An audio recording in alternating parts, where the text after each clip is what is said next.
Can you walk us through a typical home inspection? I call you, Rich, my buyer's under contract. You show up. What happens next? Okay, so we walk in the door. I'm going to say hi. This is, my name's Rich. I'm going to introduce my partner because I always bring a team to the inspections, and which is abnormal compared to some. Some do, some don't. But we always bring a team. If we have a pest inspection, we'll bring a pest inspector in for that too. And then we'll go through. I'm just going to tell you, hey, this is a visual inspection. We're going to go through the house. We're going to check it top to bottom. We're going to check the major things like the roof, the AC, the plumbing, the electrical, and we're also going to check a lot of the stuff that isn't as major or is still a critical part of your house. We're going to make sure your sliding glass doors lock and open along with your regular doors. We're going to make sure windows open and close. We're going to check the outlets, make sure they're working, make sure lights are functioning correctly. We're going to look in the garage. We're going to check the stucco and the finish to the exterior. We're looking for cracks. We're looking for cracks in the slab. That's a little different too. If you're coming from up north, you're going to have foundations. You're going to have crawl spaces. You're going to have basements.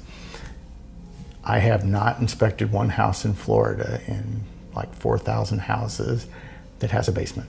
I have not seen those. They just aren't here. Mm-hmm. So everything's built on a slab. So it's a little bit different. So we want to make sure that slab's still intact. Where we can, we're going to look around and make sure no cracks, nothing that looks like water's getting in. Because here in Florida, water is your main culprit for causing damage to homes. If it's where it's supposed to be, everything's good. If it's not where it's supposed to be, all bad. So that's what we're looking for. We're going to crawl through your attic. We're going to take a look at the electrical, the insulation, lighting. We're going to make sure everything goes on, goes off, and works as it's intended. That's one of the other things is we look for, does it function as intended? AC needs to have heat, needs to have cooling. Your plumbing needs to have a reasonable amount of water pressure. You should be able to run the water and not have any problems. One thing I will say is we since it's a visual inspection, since we're looking at everything that we can see, we're going to look for drips in the sink cabinets and things like that. But we can't see what's underground. So things that are underground, we probably won't be able to see. So we may, in turn, if your house is a certain age, and I would say mid-80s or earlier, we're going to recommend you have a sewer scope so that you can see what's underground. The reality is you can do a lot of inspections on a house. There's tons of things you can go into, and you may not need all of them, but you at least will have the option. For us, we're pretty much a one-stop shop, so if you want a certain type of inspection, we can provide it for you. Now for buyers, do buyers need to be present? Do you want them present? What is the standard when it comes to an inspection and a buyer? So I would always recommend that a buyer is present. But I would also, and you know this because you've sat through some of my inspections, it is the most exciting thing that you've ever seen. This is like, it's like going to the best basketball game ever, except for not, because what you'll see is a guy with a flashlight look underneath your cabinet and then write something down on an iPad. And, an hour and a half of this is pretty intense. It's a long time to be watching somebody that doesn't look like they're really doing very much, right? And then there's going to be places where people, and lots of people say, hey, I want to go up in the attic with you. And that's like, no, that's all bad. Or I want to go up on the roof with you. Again, my insurance lady will stab me in the neck with her pencil if she catches me letting somebody on my ladder up on the roof. It's not very exciting. Show up at the last half hour. Okay. That way you can say, hey, what's going on? Or if you want, show up in the first half hour and say, hey, these are the things that are extra important. Can you make sure that you really look at that? Because people have their own biases and what they've lived through in the past. So I would recommend that you show up. I wouldn't recommend that you make a day of it because it's not very exciting.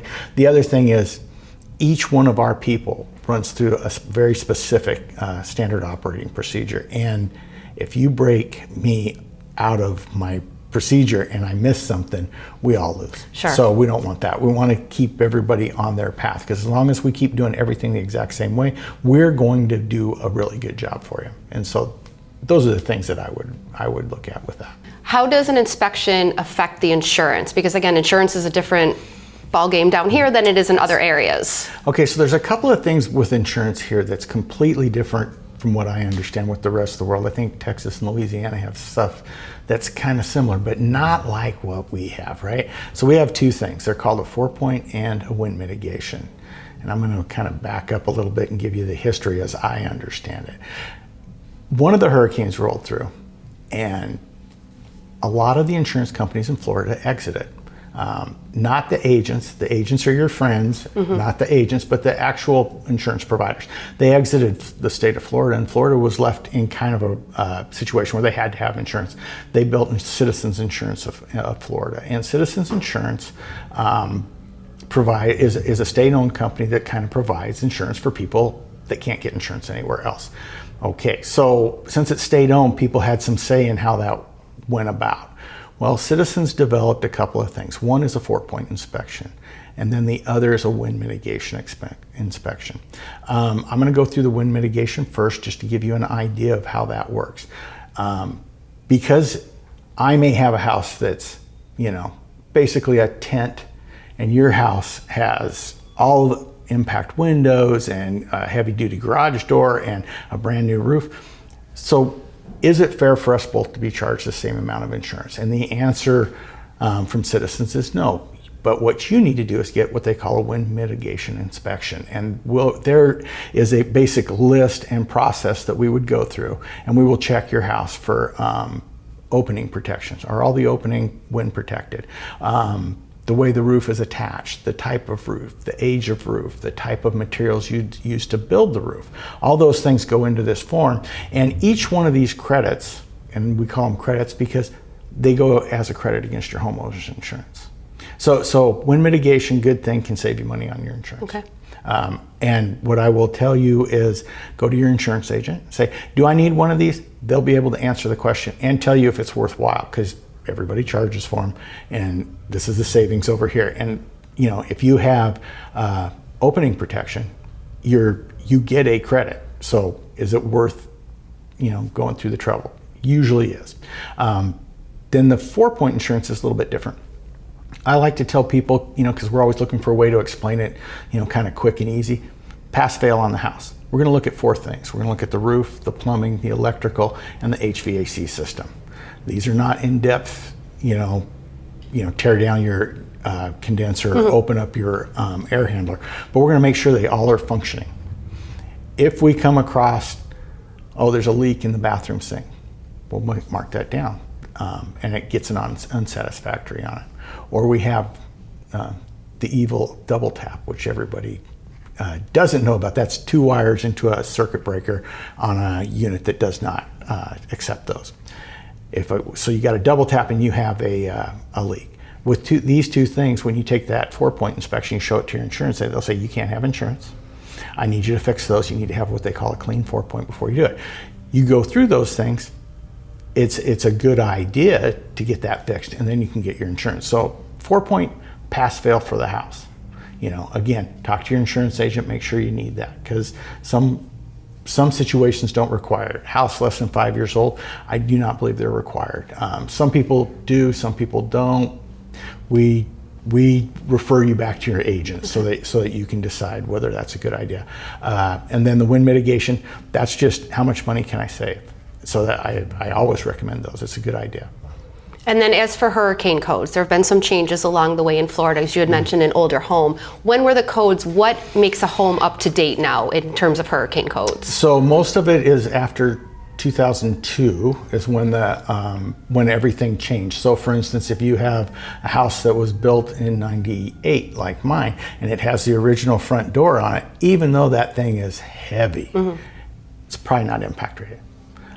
The glass in it's probably not impact rated. And I would say as far as code go, there's probably 2 things about your inspector. One, your regular home inspector doesn't inspect to code. We inspect to what we consider to be industry standards and right and wrong, safety, things like that. And then the second thing is that we're gonna have to evaluate each one of these different components.